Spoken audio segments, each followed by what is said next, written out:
Hello. I'd like to read a letter to you that my partner and I have drafted to our elected officials in Virginia. Those officials include Congressman Glenn Nye, Senator Mark Warner, Senator Jim Webb, and Delegate Bobby Matheson. Dear elected officials of the Commonwealth of Virginia, I would like to find out where you stand on some of the current issues that affect me directly as a gay man living in your district.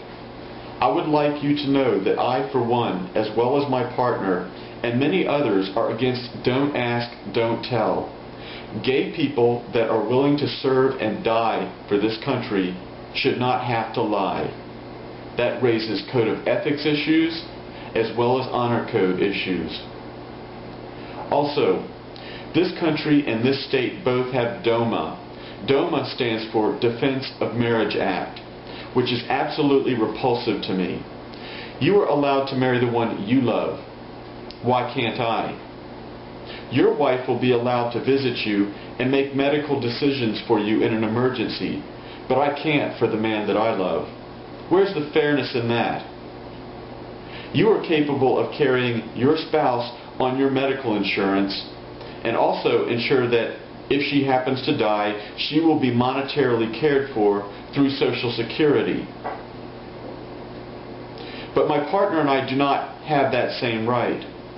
This law needs to be repealed, and laws that will guarantee our equal rights need to be instituted immediately. As we are aware, this law is in direct violation of Article 4, Section 1 of the United States Constitution, commonly called the Full Faith and Credit Clause, which clearly states that states within the United States have to respect the public acts, records, and judicial proceedings of other states.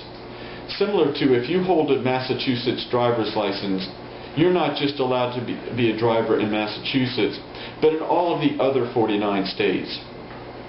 Marriage certificates should be similar. Another issue I take to heart is ENDA. ENDA stands for the Employment Non-Discrimination Act. I feel that this is something that needs to be introduced into the state. I have a full-time job here, I pay my taxes in a timely manner, and yet my company, if it so chooses, can fire me simply because I'm gay. Let me ask you, can you be fired from your job for loving your wife? Think about it. If I and other gay people start getting fired from our jobs, how is this state going to maintain a budget when we can't pay taxes and we're collecting unemployment? I just want to remind you that both the federal government and the state government are violating my rights under the 14th Amendment of the Constitution of the United States that guarantees me and my partner equal protection under the law in all matters governed by civil law.